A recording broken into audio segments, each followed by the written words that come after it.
We don't need more egos. We need more leaders. Again, Ron Tite with the mic drop quotes in his book, The Purpose of Purpose. And I'm so excited that he is back for a second conversation. If you didn't get to listen last week, make sure you go back and have a listen, because we talked through really why purpose matters in leaders, in business, why it matters for leaders, why it's not a performative exercise. It should actually be connected to the work that you do, and how when you do that, you create not just a more profitable business, which is, yes, what we want, but just a more fulfilling life. And I think one of the things that we come up with is, what do I do when I'm not the main leader? So we're going to get to that. If you are new to the Joyosity podcast, welcome. We are excited that you are here, whether you've been leading a long time or you are brand new and you are, as I say, CEO of your own desk only. We're so glad that you are joining us. And we base everything that we do here on 3 bedrock beliefs. 1, that true leadership requires more than just surface level strategies. It requires a profound commitment to everything that makes us human. Number 2, we have to be curious. We have to use genuine curiosity. And with that, we can create positive culture with all of those complex people that you work with. And number 3, joy is the heartbeat of a healthy leader and a healthy organization. So we talk through that, and how do we create joy that is real and sustainable and meaningful. And each week we come with dynamic conversations with experts and leaders who are giving us more than just a couple tips and a couple little tricks, but really building a movement with you to change how we work and live together. So I'm Jenn Whitmer, international speaker, leadership consultant, and all-around joy bringer, hosting you and guiding us along the way. So I want to get right to our conversation with Ron. He is amazing. So I just want to welcome Ron back on the show. Thanks for being here. Well, thank you for having me. And I think I'm wearing the same thing I wore last week. Me too. It's like amazing. What is that? It's still snowing here too. How about that? Yeah. So we had this great conversation last time, and I want to pivot to now, like, back to the pivot foot. What do we do with this? Like, I'm not the CEO. I am not the chief marketing officer. I'm not the one that's doing all of this. I think one of the things that in your book, that The Purpose of Purpose is the name of the book, comes out next month. I think their story about Steve Martin is really powerful. And not only have I been a Steve Martin fan for a very long time, Only Murders in the Building is just phenomenal. And he and Martin Short have reinvented many things, but you reference him as this ability to change. And I think he's a good example of someone deciding, this is what I'm doing, and then other people follow suit. So how can you use that? Give us a little bit of, like, what's the Only Murders in the Building moment for us now as individual leaders? Well, I think you and I need to write a show called Only Murders in the Office. I love this plan. The people who eat your lunch out of the fridge, Only Murders in the Office. And they're like, I didn't see the note. I'm so sorry. Yeah. So I'll maybe in the first part first, because you're right. Steve Martin is why I think he's a great example, is just like constant personal reinvention. Back to what you said last week, which was organizations can't change unless people are committed to personal growth, because people have to change. Yeah. And he has done that. I mean, from a writer to a stand-up to a novelist to an actor to a banjo player to lead curator of a Lauren Harris exhibit to cartoonist. Like, he just continually reinvents himself. But your point about what if you're not the CEO is a really important one, because I think and not even just CEO, but as we've in a lot of organizations have pushed, like, a customer first organization, or we're CX focused organization with customer experience. And that means that, like, half the organization who doesn't have a customer facing role goes like, what do I do in that? So there is a wonderful person who I met. I was doing a bunch of work with the Co-op in Western Canada. It is a cooperative of grocery stores and agro and gas stations and some other stuff. Massive organization. And I was at Otter Co-op, south of Vancouver in Langley. And I was there talking I'm literally talking frontline employees and not middle management. I'm talking frontline, grocery store cashiers, deli clerks, gas station attendants. And we were there, and I said, the purpose, the belief of this organization is, the tagline is, you're at home here, which is like, hey, it's local, local, local. And we want everyone to feel at home at a co-op in their local community. So what can you as a gas station attendant do? And I met this young woman who at the time was a part-time gas station attendant. And she stood up and she said, at first I found it really difficult. This is Langley. This is Abbotsford. There is a massive South Asian population here. Most of the people who come in, I don't speak their language.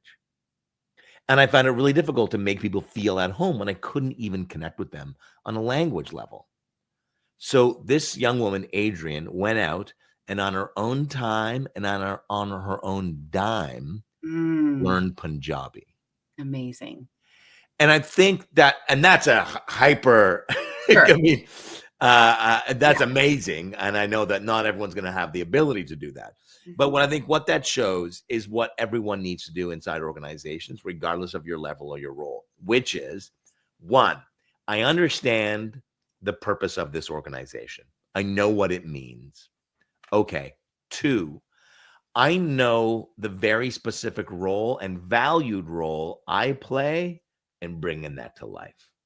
I know this is what my role in bringing that to life is. And if I don't know it, then someone's got to clear that up for me. And even if let's say you're in payroll and you go like, I'm payroll, I can be payroll at any organization. No, you know who doesn't deliver an amazing customer experience in a CX focused organization? Those people who aren't paid.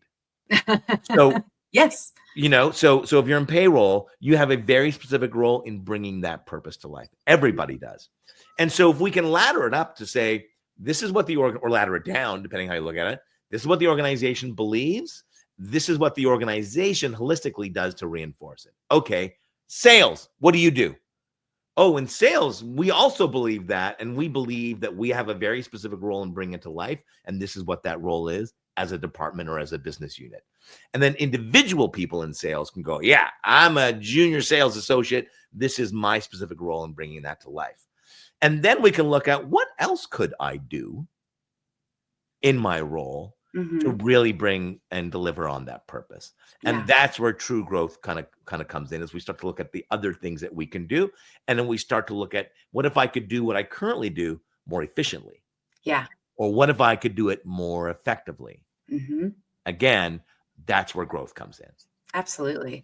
When I was at the Lenox Hotel in Boston, and we were at their hub eating supper, and the president, essentially the general manager, was eating with us. And and he's just the most generous person, and he's just sending food to the table. And but we were having this great conversation, and he was telling this story of someone who had started in the hospitality industry when she was in high school. So like she was scrubbing floors, changing sheets, and then she'd moved up like all the way, and she was graduating with a hospitality degree. So she'd been in the industry probably 7-8 years and had really done all of these things. And she's like, I don't want to go back to the bottom. Not that it's not good work, but I'm ready for more. I want to do more. And he was saying, okay, well, let me ask you a question. Who's the most important person in the organization? And she's like, the team members. And he's like, you're hired. Amazing. And so and the way he was telling the story, I mean, he told the story way better, of course, but it was like this idea that if the employee knows that they belong and that they have a place here, they're connected to their purpose internally, it is the overflow of that when you're greeted at that front desk. I mean, the Lenox Hotel is one of my favorite places to stay. I've only stayed there a couple times, but it is amazing. And I think it was because of his leadership in that hospitality space, that the front desk, the guys who greet you at the door, the bellhop, I mean, all of them. Oh yeah. Well, I was at the Lenox. I was doing a speech at the Lenox Mm. for Staples. Yeah. All Staples organized the retailer. And I was on at whatever 11 o'clock or something, and so I went down and I caught breakfast in the Lenox in the restaurant that's there, Yeah. and I ordered, as I do, a latte, and I was like, "Can I get a latte?" And this a person comes over and she goes, "Are you the guy that ordered the latte?" And I said, "Yeah," and she goes, "I'm so sorry. The espresso machine went down. I'm not exactly sure what's up. I'm going to Starbucks. What can I get you?" And Yeah. I was like, "Oh, no, you don't need to do that. A regular coffee is fine." She's like, You're like, I'm Canadian. Please don't do "Yeah, that. please don't." And she's like, "No, I'm going. What, you want a latte? I'll just get you a latte." And I was like, Okay. I felt like a jerk, and she's like, "Not at all. I'm going." And then came back like little wink, gave me the latte. And that to me is, yeah, that's somebody who knows they have a very specific role to play in bringing that purpose to life, and Mhm. who has a leader who inspires them to do it, who informs them to do it, and who empowers them to do it. So kudos to both of them. Yeah, absolutely. I get to go back at the end of the month, so I'm very excited. To Lennox? Yeah, I do because I'm speaking. I'm speaking at an organization in town, and so I'm getting to stay again. So I'm Oh, very. amazing. That's I awesome. always get very excited. Yeah, awesome. So I mean, in that idea, like the leader who empowers for that. I mean, sometimes you've got leaders who are. You talk about chasing cats chasing laser pointers. Mhm. My intern is our cat Sterling, so he's too lazy to chase laser pointers. He's the other end of the spectrum, but they're jumping from kind of one trend to another, Yeah. which doesn't allow for people to experience the creativity because they're like, oh, now I have to relearn this new thing. I got to do this new thing. And if you were going to say, what's the biggest distraction that leaders and organizations are chasing right now? What would that be? The biggest distraction is probably AI in some cases because it's superficial distraction and it's not fundamental change and process change and system change. Mhm. So I think it's AI. Although I've noticed just literally, I did a tour in the fall, a 4-city tour for a financial institution on AI and to their end customers. And I've just noticed that the conversation has died down a little bit. Doesn't it seem like we're not talking about AI as much as we were like before Christmas? Like, you know what I mean? Like it's already died down a little bit. And but I think that's still technology is a distraction because what it does is we think that technology is the answer. And technology is never the answer. The technology is the enabler. It allows us to do things, and sometimes it allows us to do things a little bit faster or a little bit more efficiently. But if we don't look at it holistically, it actually increases time and it increases complexity because Mhm. we haven't looked at its entire impact on the organization. So I think it's empty promises and empty pursuits of technology, which is the biggest distraction. And Yeah, that's not to all those people that like, of course, technology is important. totally. We just need to pursue it in the right way. Yeah. I think technology in the history of the world has often been a distraction because we get so enamored with it. But the pace of technological change is literally so much faster now that Yeah. we can't keep it up. And I think there's that fear that I'm gonna my business is gonna lose out if I don't jump on this trend. Yeah. And I think that is really where purpose is such a helpful guide, and so Jade, when she was talking about it, she talked about let purpose be your picker. Yeah. And I think you break down how purpose should guide our decisions. Mhm. So what can you give us as leaders, either the smushed leader who's not the top leader or the ones who are leading? How do we use purpose when we've got the laser pointer all over the place? What are some practical steps that we could take, even after listening to this podcast, Yeah. to think about applying purpose in guiding our decision making? So there's I'll do two parts to this answer. So the first part is, I think, an interesting metaphor to describe what goes on when we try new things in organizations. So I grew up down the road from the largest General Motors plant in Canada at the time. So in the car world, what do they do? Well, there's two parts to that manufacturing process. The first part is the assembly line. The assembly line is where they make their money. And they make their money on the assembly line because it's repeatable behavior. Everybody knows exactly what they're doing every single time. Mhm. And they know who they're giving it to, right? And they have all the tools available. And if everybody does what they're supposed to do, when they're supposed to do it every single time, you'll actually guarantee quality. Mhm. And you guarantee cost and margin and everything else. So that's where you make your money. Now, part of the innovation, if that is that whole assembly line is the thing that you do to deliver on your purpose. Well, part of that is how can we help people be more efficient? How can we help people be more fulfilled on the assembly line? Can we invest in technology? Can we invest in process? Can we always be looking at this? And how do we make the assembly line better? In my business, we have a phrase, which is kill it and bill it. Kill it and bill it. Like, let's go. This is where we make our money. Uh-huh. There's no collaboration on the assembly line, right? No one ever presses the big red button and goes, I don't know, Jimmy, let's blue sky this one a bit. No, we kill it and bill it. So that's one side, is how can we drive efficiency in the pursuit of our purpose? Because this is a business, it's not a hobby. This Right. is a business. Yep. And how can we bring in new things? The second part of that equation is that we have to have concept cars. In the automotive world, they have concept cars, which is like, we're going to try this thing out. Never going into production. Never going to see the assembly line. We're going to do it off the assembly line, small group of people, and we're labeling it a concept car. And so no one is confused as to what is going on. Yeah. And when we do it to do it. And then through that process, we go, oh, look at this gas cap. We can use this on the assembly line. That's cool. So that's how they really kind of inspire innovation.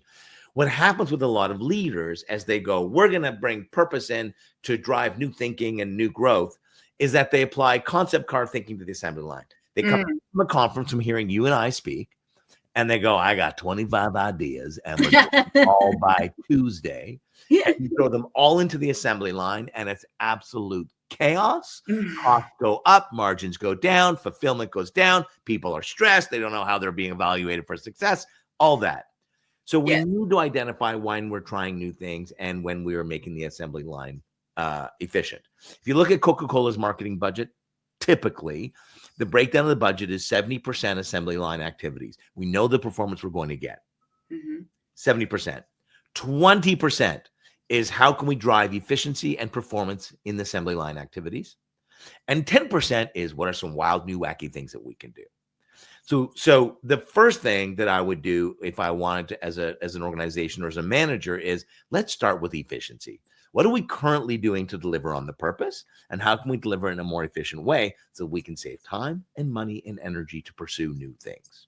Now, so I would go back, if I was to, I don't know, hire an agency called Church and State or something.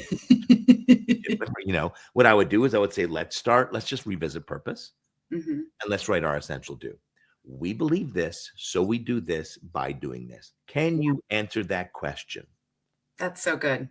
It's so good. We believe this, so we do this by doing this. Yeah. And then you get in the answer of, what else could we do? Yeah. Well, what else could you do? If you're in HR and you're applying the purpose to the culture of an organization, do an employee journey map. Let's just start to identify the friction that is involved in onboarding an employee. Let's look at that. Let's commit to that. And we're going to look at all the stages. It's very much like a customer journey map, but it's an employee journey map.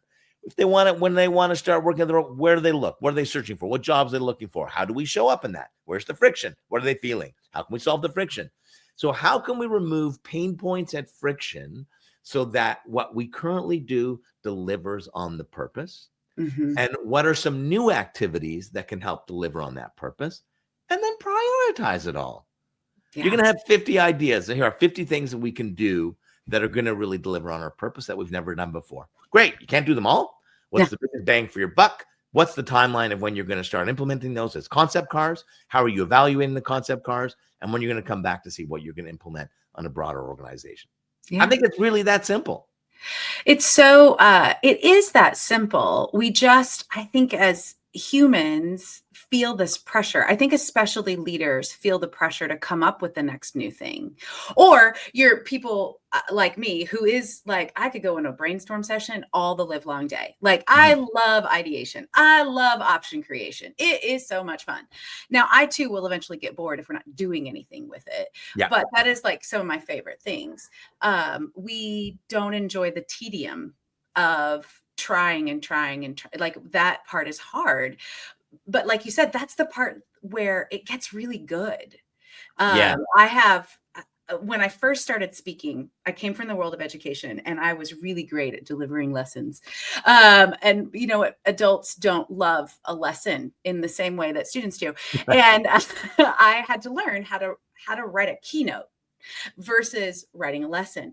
But my first keynote is still one of the most popular keynotes that people book me for around, it's called the $668 billion solution, using curiosity to get through conflict to connection. You know, we always have to have all these subtitles.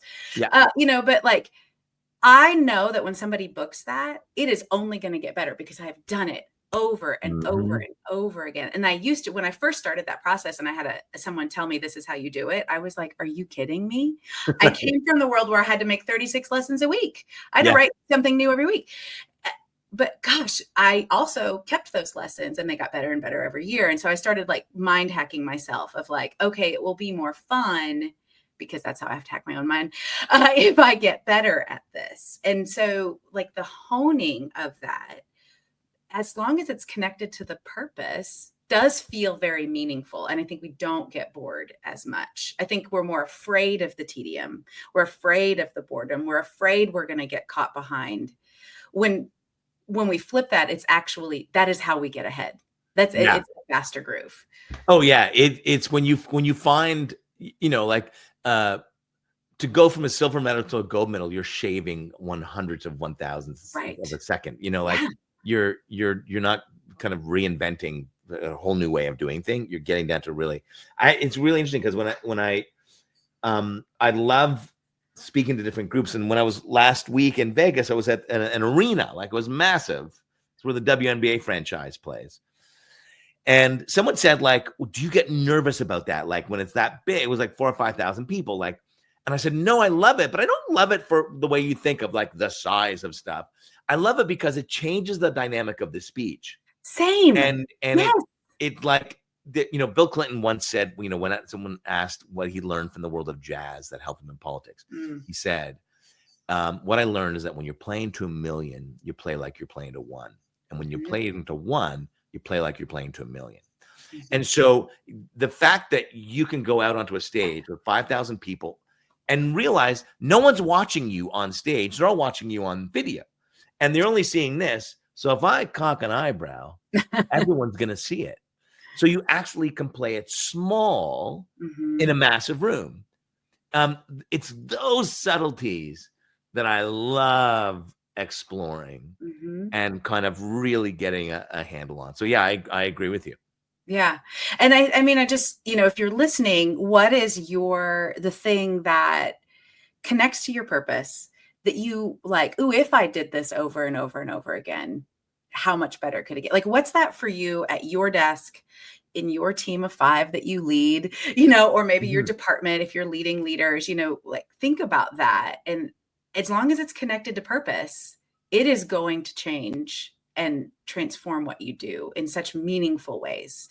And it will still be creating efficiencies, all those other things that we like to talk about. But I just want to keep talking to you. I'm so grateful for you being on the show. Make sure that you can grab Ron's book here. It comes out in May, and but it's available for pre-purchase now, right? You can pre-order it. Yeah, as amazing.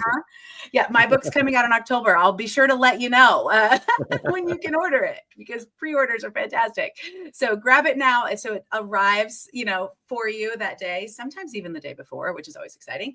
And how else can people keep up with you? Where I always say follow you on LinkedIn, because you're one of my favorite follows, as I said. But where would you like people to go to find you?